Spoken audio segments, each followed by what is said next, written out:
Hi, welcome to my channel. I am Mia Tripathi and you are watching Englishopedia. तो अगर आपको intro नहीं देखना है तो आप इस ड्यूरेशन तक आगे skip कर लो video. Miri texted me on my snap to make this video how to get good marks in English on public demand. As you guys say, उस हिसाब से हम वीडियो बनाएंगे. तो further ado, let's start. A question paper of mine for reference English का.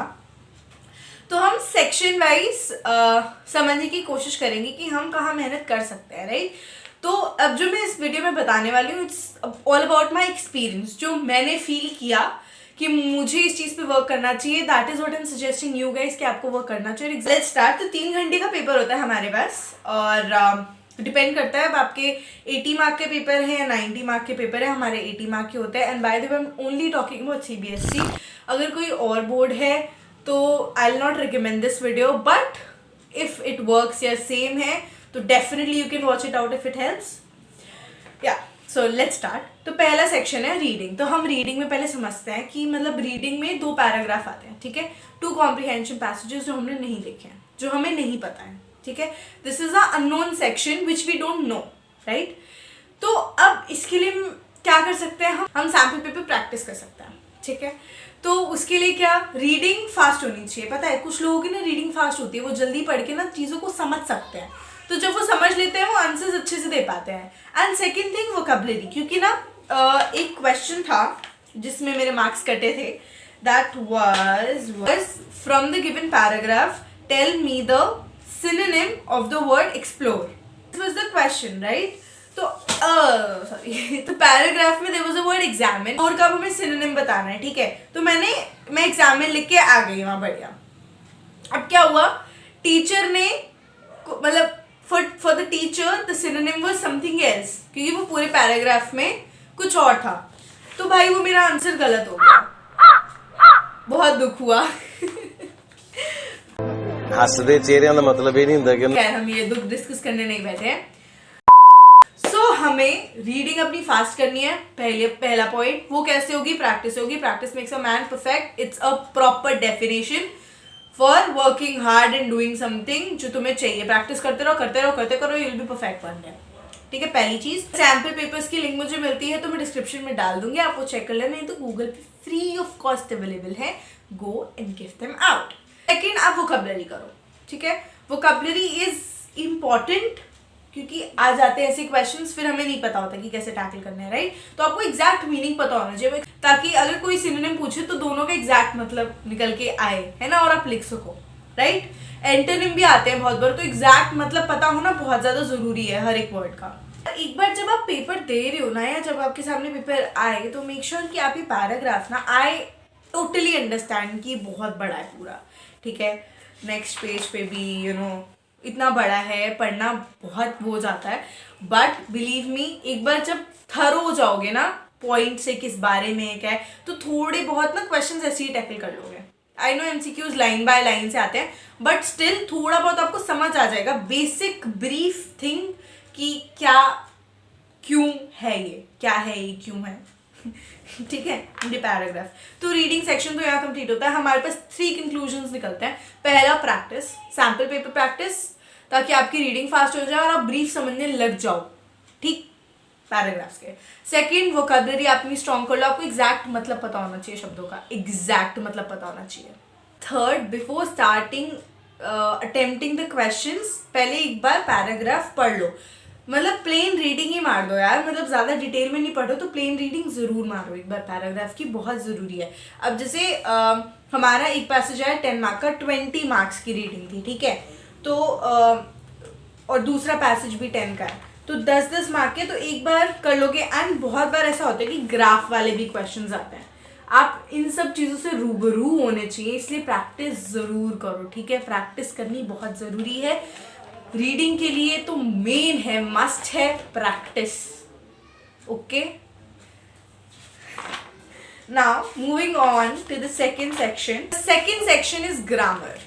अच्छा, grammar I can not expect कि सबकी बहुत अच्छी होगी, कुछ लोगों की होगी भी, ठीक है. फुल आते हैं उनके मार्क्स. ग्रामर में काफ़ी बच्चे फुल मार्क्स आते हैं, फिर लिटरेचर में उनके मार्क्स कट जाते हैं कि हमको तो पता ही नहीं था, पता नहीं कैसे.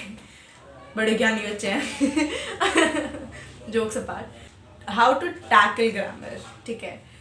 तो अब I don't know how to answer this question. जब तक आपको कोर नहीं पता, आपको नहीं पता है यहाँ ये क्यों आ रहा है, क्योंकि हम ना बोलते कुछ और है, हम लिखते कुछ और है। पता है आपको ये चीज़, स्पीकिंग और राइटिंग में बहुत डिफरेंस होता है। कोर नहीं समझते ना आपको, मतलब हम बोलते कुछ और है, इंग्लिश में हम पता नहीं क्या बोल देते हैं, और हम लिखते कुछ और है क्योंकि ग्रामर होती है, राइट। तो अब मैं ये तो नहीं बोलूँगी कि 9th में यार तुम लेके बैठ जाओ 6th 7th की 10th की बुक्स और बैठो उनको पढ़ने, that's not possible.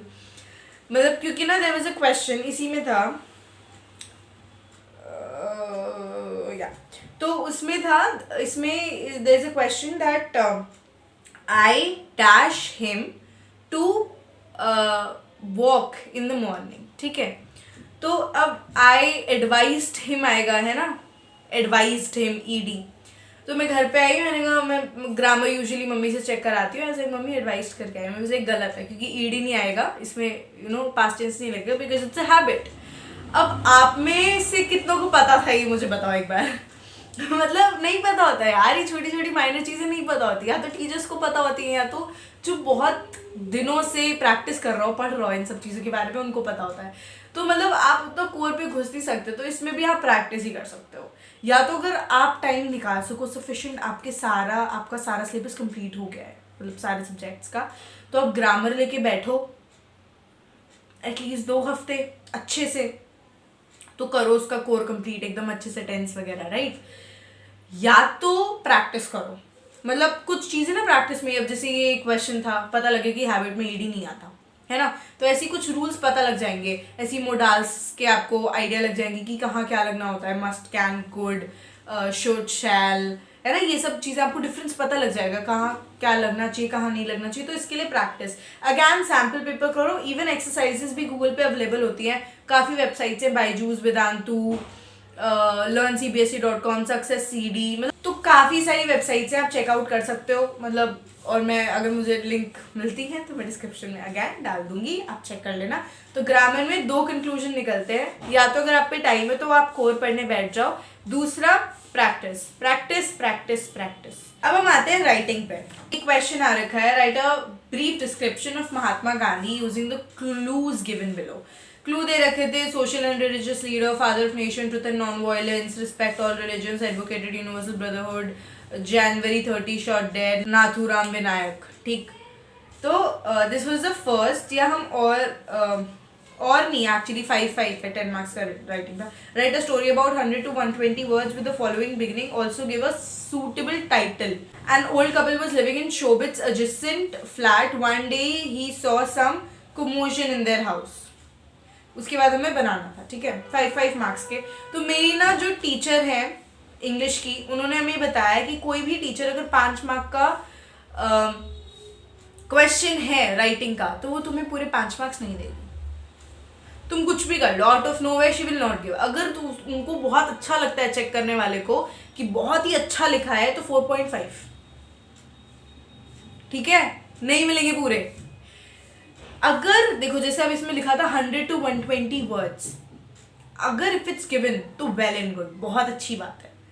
If it's not given, 5 marks में 100 से ज़्यादा वर्ड्स नहीं लिखोगे आप, 6 मार्क्स से 120 से ज़्यादा वर्ड्स, 130 से ज़्यादा वर्ड्स नहीं लिखोगे आप, ठीक है, क्योंकि पूरे 5 मार्क वैसे भी नहीं मिलने। अगर अच्छी लगी आपकी क्वालिटी लिखने की, उन्होंने 4.5 देने हैं। अंडरस्टूड?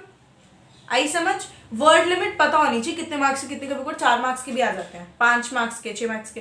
मैं मैक्सिमम 100 लिख के आती हूँ 5 मार्क्स में, ऑनेस्टली। जब ये जैसे ब्रीफ डिस्क्रिप्शन थी अबाउट महात्मा गांधी, मैं इसमें 100 वर्ड्स का लिख के आई थी। अब स्टोरी में लिखा पड़ा था दैट 100 to 120, तो मैं मैक्सिमम लिमिट लिख के आई थी 120। ऐसे अगर गिवन है 120 से 150, तो 150 वर्ड्स लिख के आ जाओ, ठीक है। इफ इट्स गिवन तो इट्स वेल एंड गुड, नहीं गिवन तो 5 मार्क्स में 100 से ज़्यादा कोई वर्ड नहीं लिखेगा, 6 मार्क्स में 120 130 से ज़्यादा वर्ड्स मत लिखना। अंडरस्टूड? वर्ड्स का खेल होता है। ऑल्सो क्वांटिटी पे ज़्यादा वो करके, मतलब आपने अगर उस पे है, पानी पे है पैराग्राफ, तो आप लिख दो water is H2, H2 is water. इस स्टेटमेंट को आप 2 डिफरेंट लाइन में फ्रेम कर रहे हो, ऐसा मत करना। क्वालिटी लिखना, ठीक है, क्योंकि जो टीचर्स हैं वो पढ़ेंगी, उसी के हिसाब से मार्क्स देनी है, राइट। तो try to make it like in a qualitative manner. अब जैसे महात्मा गांधी का तो मुझे याद थी उनकी बर्थ डेट, मतलब पता नहीं कैसे, fortunately unfortunately I don't no, तो मुझे याद थी उनकी बर्थ डेट, तो मैंने वो भी डाल दिया था इसमें. तो है ना, कुछ क्वालिटी चीज़ें जो आपको पता हो आप ऐड ऑन कर दो, आपको पता है चीज़ें. अब ये आप राइटिंग में अननोन सेक्शन होता है तो इसमें भी आप प्रैक्टिस कर लो, या वर्ड लिमिट ही पता होता है ना, क्योंकि मतलब ऐसा होता है ना, लिख तो सब लेते हैं यार, कौन नहीं लिख पाता, राइट.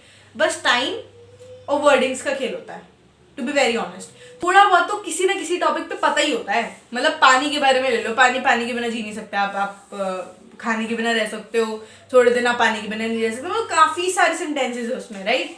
बट यही होता है कि टाइम नहीं होता, लिखते, राइट. पेपर बड़े होते हैं, टाइम इश्यूज आते हैं. वर्ड लिमिट के भी कभी कभार ना 5 मार्क्स में बच्चे 200 वर्ड्स लिख के आ जाते हैं, 150 वर्ड्स लिख के आ जाते हैं. ठीक है, तो ये तो हो गई बेसिक चीज़. अब आपको ना फॉर्मेट भी पता होना चाहिए.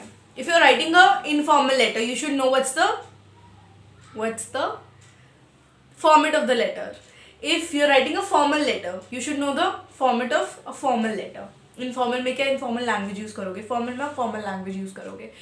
Informal में कैसे होता है format, आप लिखते हो senders address, ठीक है, डेट लिखते हो, सब्जेक्ट लिखते हो, शुरू कर देते हो, फिर सिग्नेचर एंडिंग करते हो.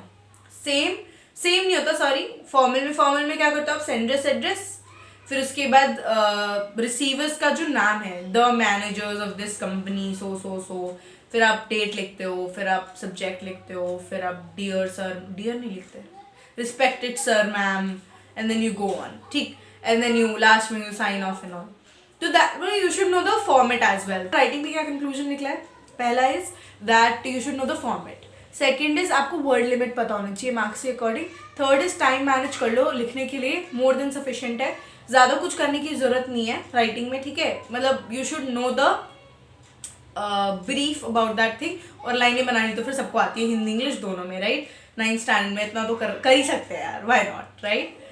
लास्ट है लिटरेचर सेक्शन. इसकी 40 मार्क की पूरी होती है. इसका मैं बताऊँ क्या कर सकते हो, बैठ के पढ़ो, रटो, खोलो बुक, घुस जाओ उसमें. नहीं, सीरियसली मजाक नहीं कर रही यार. क्वेश्चन आंसर्स रटने की बिल्कुल जरूरत नहीं है. चैप्टर्स थरो कर लो, ऑथर्स थरो कर लो, चैप्टर्स के नाम अच्छे से पता होना चाहिए, that's all.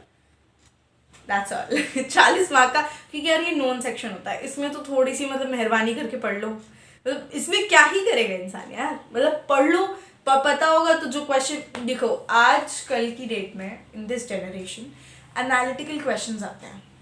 It's not just about physics के, it's not just about science and maths, it's about SST. मतलब अब ऐसे क्वेश्चन नहीं आएंगे कि पानीपत की लड़ाई क्यों हुई.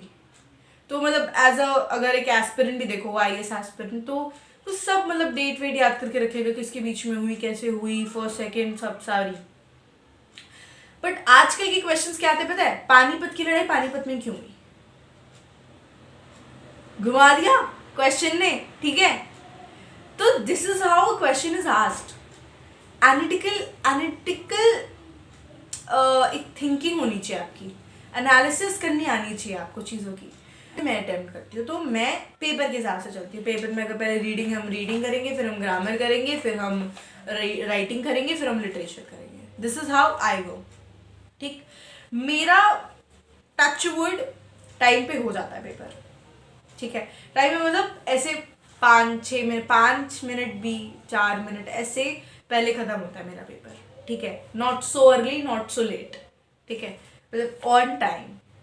That's all for the video. Thank you so much for watching my video. Bye. Have a good day.